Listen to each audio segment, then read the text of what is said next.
Assalamualaikum warahmatullahi wabarakatuh. Bismillahirrahmanirrahim. Alhamdulillahirabbil alamin. Wassalatu wassalam ala sayyidina wa nabiyina Muhammad wa ala alihi washabbihi ajmain.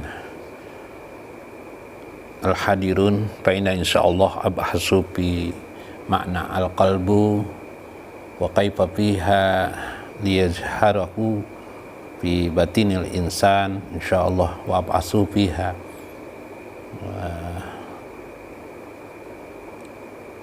Insya Allah kita akan membahas tentang bagaimana membersihkan hati ya. Bagaimana ada beberapa pertanyaan-pertanyaan mengapa perlu hati itu dibersihkan ya. Kemudian apabila sudah bersih, untuk apa dia sebenarnya? Untuk apa? Dalam ilmu ma'rifatullah, kebersihan hati itu sangat pokok. Katakan saja ibarat sebuah mobil, dia adalah penggerak mesin berjalannya sebuah mobil itu ya. Jadi itu yang disebut dengan al-qalbu ya. Hati ya. Yang dalam konteks ini apabila hati itu nanti bersih, hati ini bersih, akan terbukalah yang disebut dengan basirah, terbukalah yang disebut dengan ainur ruh ya. Ainur ruh yang nanti kita akan bahas ke sana ya insyaallah.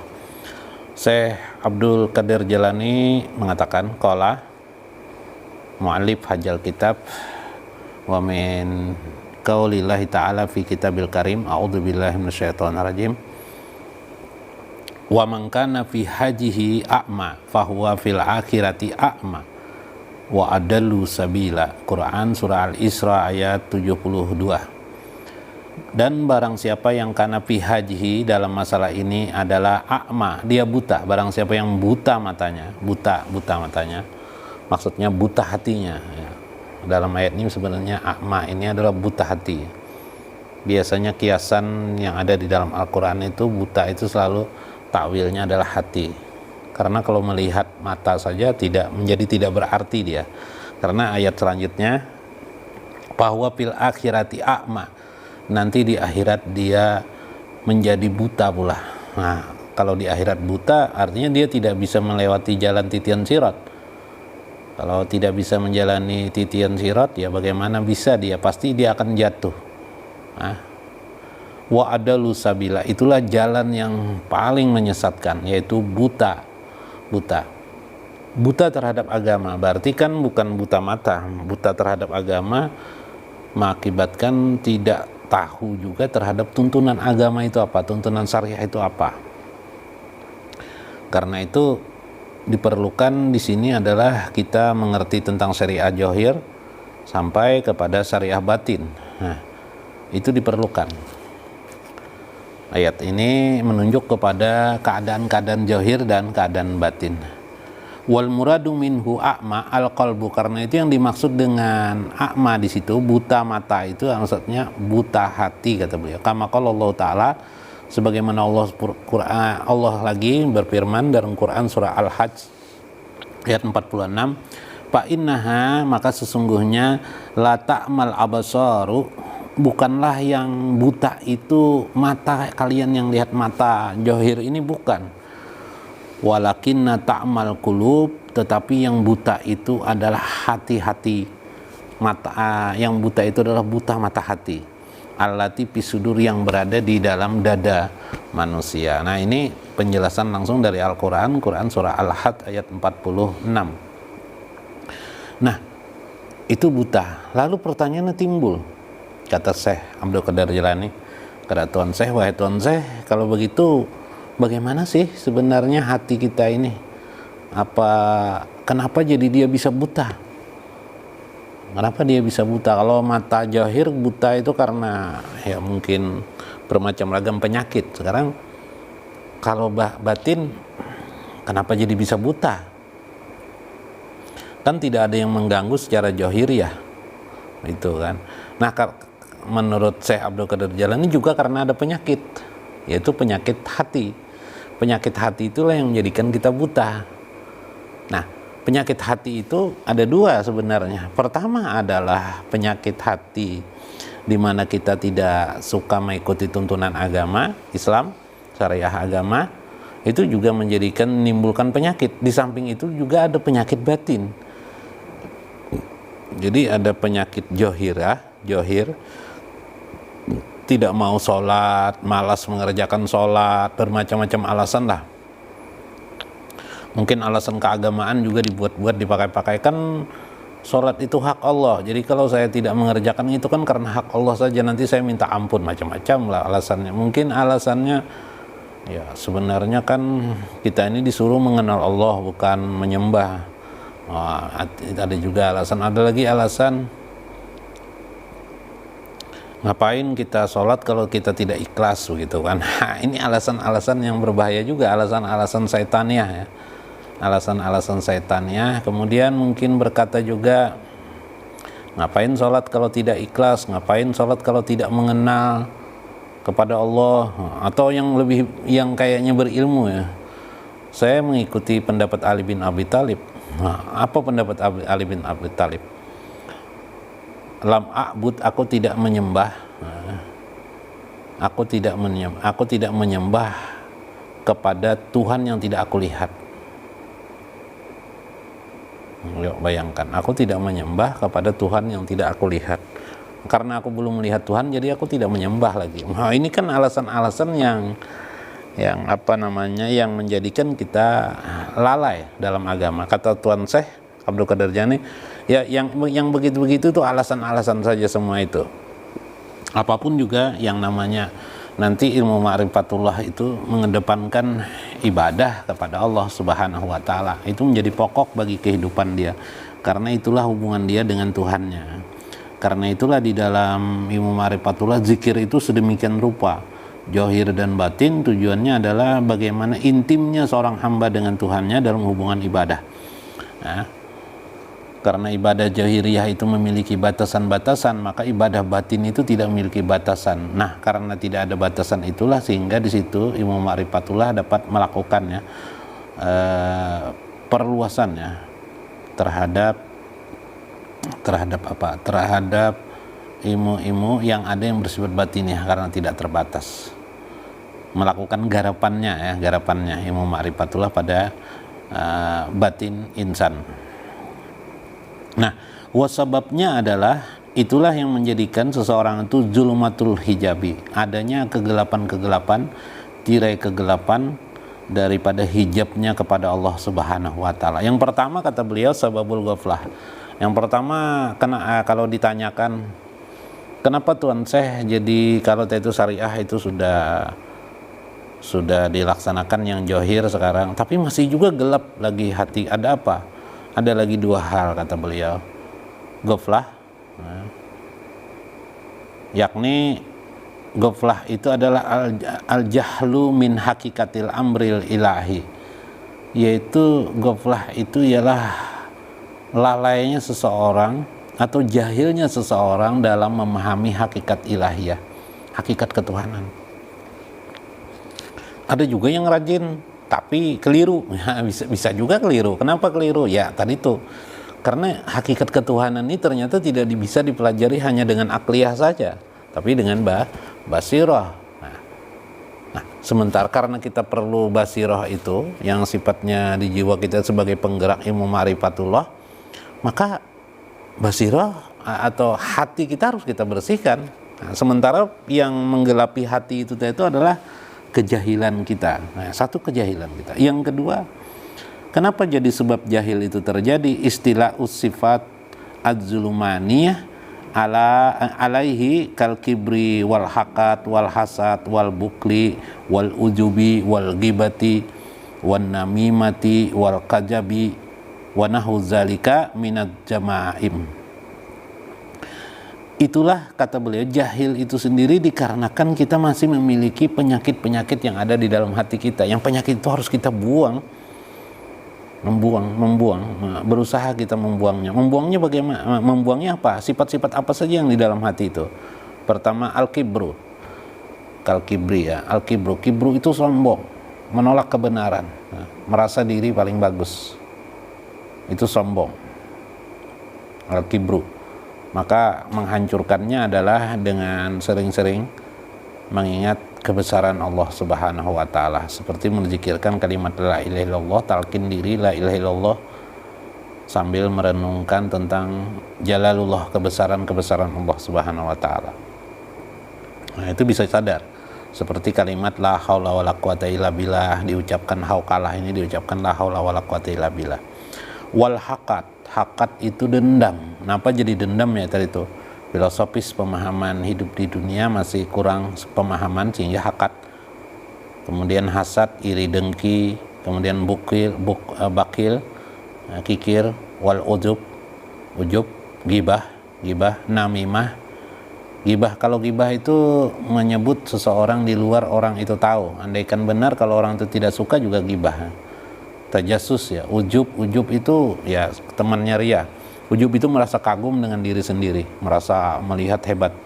Mungkin karena alim lalu merasa hebat, rasa alimnya di kampung nih sudah, rasa alimnya di Banjar, rasa alimnya di kabupaten, rasa alimnya se-Indonesia dan seterusnya. Itu menghinggapi semua orang. Atau merasa kaya, sudah paling kaya di kampung di mana dan sebagainya, termasuk gitu ya. Apa saja? Apakah yang berkait dengan masalah ibadah ataupun gairul ibadah ataupun yang bukan sifatnya ibadah dalam hal sehari-hari ya. Namimah itu ya temannya gibah. Gibah itu mengumpat, namimah ini mengumpat juga, tapi mengumpatnya terang-terangan di hadapan orang ya, kasar ya. Memfitnah orang, fitnah. Wal kajab itu berdusta, wa nahu zalika min az-zamaim, dan segala sifat-sifat jelek. Mungkin melewati kitab Ihya Ulumuddin, ya, kitab Ihya Ulumuddin, dipelajari kitab Ihya Ulumuddin dapat menghaluskan hati kita, menghilangkan sifat-sifat itu ya. Ya, meskipun kalau sudah lulus nanti kitab Ihya Ulumuddin, jangan bersombong juga. Mentang-mentang lulus kitab Ihya Ulumuddin tapi sebagainya lalu berkata diri, wah saya ini hebat, kira-kira di kampung itu tuh di kota ini tidak ada yang lulus seperti saya ini kitab Ihya Ulumuddin. Wah ini kan juga jadi ujub, jadi hakat gitu kan. Seperti orang menghafal Quran, hafal Qurannya lalu dia timbul ujub, merasa satu kampung, satu RT, satu kelurahan, satu kecamatan, satu kabupaten, satu kota madya, kira-kira aku aja yang hafal Qurannya semuanyaan di sini. Nah itu kan ujub lagi ya, jadi sia-sia kan yang jahir yang dihafalkan tentang Al-Quran itu. Naudzubillah min dzalik ya. Itulah susahnya ya yang batin, tapi itu harus dibersihkan. Kenapa demikian? Itu bisa, semua orang bisa ya. Wasababun, itulah sebab. Wasababu itulah menjadi sebab mengapa firman Tuhan sababun min qaulillahi ta'ala, sebab daripada firman Allah Subhanahu wa taala.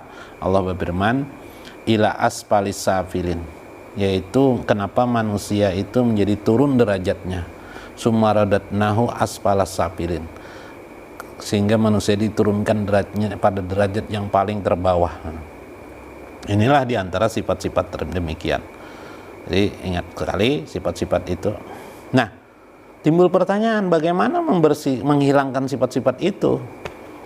Nah, sifat-sifat itu menurut teori Syekh Abdul Qadir Jailani, diantara cara menghilangkan sifat-sifat itu, kalau mau ingin ringkas juga seharusnya itu mempelajari kitab Ihya Ulumuddin.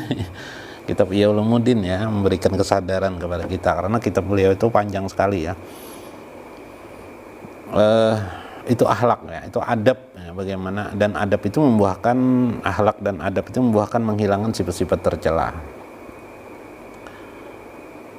Bagaimana caranya? Maka menurut Syekh Abdul Qadir Jailani, kalau ditanya kepada beliau, Tuhan saya bagaimana cara menghilangkannya? Nah ini jawaban beliau, wa ijalatuhu hajihi sifati jamaim bitaskil. Nah bitaskili mir'atil qalbi, yaitu menghilangkan sifat-sifat yang buruk tadi ialah dengan memoles, bertujuan untuk memoles cermin ya, cermin bisa mir'atul qalbi, cermin daripada hati itu tadi itu, nanti memantul dia kepada ainur roh sehingga akan terlihat kebesaran keagungan Allah. Nah bimas kali tauhid, maka dengan cara memolesnya dengan tauhid. Satu, dengan tauhid. wabil ilmi dengan ilmu, yang ketiga wal amali dengan amal-amal syariah itu dengan. Jadi amal-amal syariah itu tanpa sadar memoles hati itu, membersihkan hati. Ilmu-ilmu yang kita pelajari, ilmu fikih, tauhid, sebenarnya untuk memoles hati, bukan untuk sok-sokan, bukan untuk hebat-hebatan, bukan sekedar untuk mengamalkan ilmu-ilmu yang kita pelajari itu.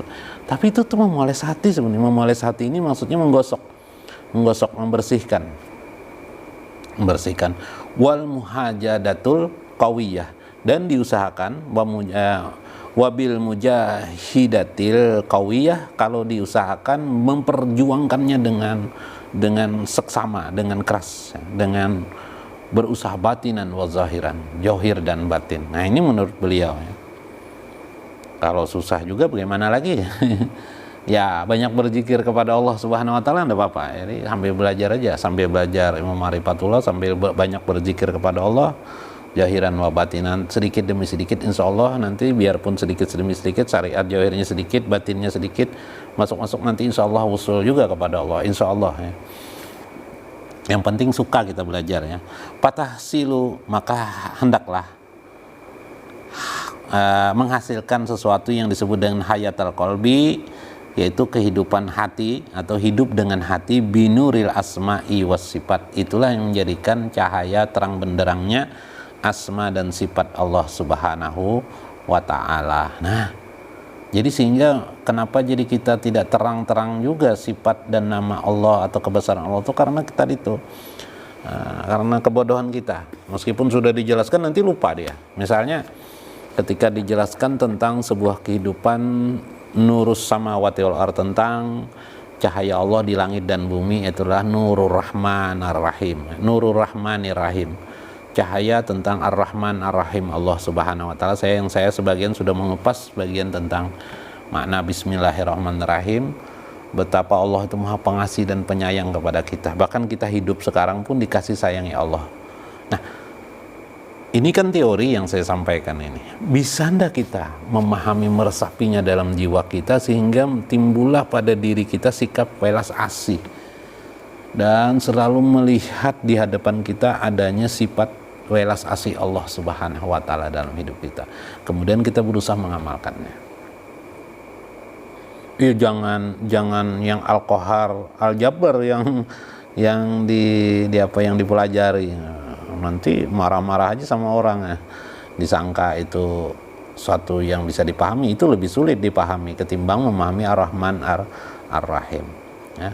Jadi karena itu ilmu ma'rifatullah itu memiliki jenjang demi jenjang supaya orang tidak melampaui batas pemahaman ya. Nah, bagaimana dia dalam hidupnya. Kira-kira ini terlalu panjang saya jelaskan, mudah-mudahan ada manfaatnya. Lebih kurang maka memoles hati itu penting, membersihkan hati itu penting, yaitu dengan amaliyah tadi, dengan amal-amal tadi yang saya sebutkan tadi itu, dengan agar amal-amal syariah itu ya, bisa mengikis habis penyakit-penyakit yang ada di hati. Bila penyakit-penyakit di hati itu ibarat cermin itu yang kotor itu kita gosok, akhirnya terpantullah cahaya, yaitu pantulan cahaya batinnya yang disebut dengan nur basariyah atau mata hati, atau yang disebut dengan fuad. Maka kita akan melihat langsung, merasakan langsung kebesaran dan keagungan Allah Subhanahu wa taala. Kita akan melihat langsung bagaimana keagungan dan kebesaran Allah Subhanahu wa taala itu. Mudah-mudahan ada manfaatnya. Lebih kurangnya minta maaf. Wallahul muwaffiq wa aqwamut thariq. Wassalamualaikum warahmatullahi wabarakatuh.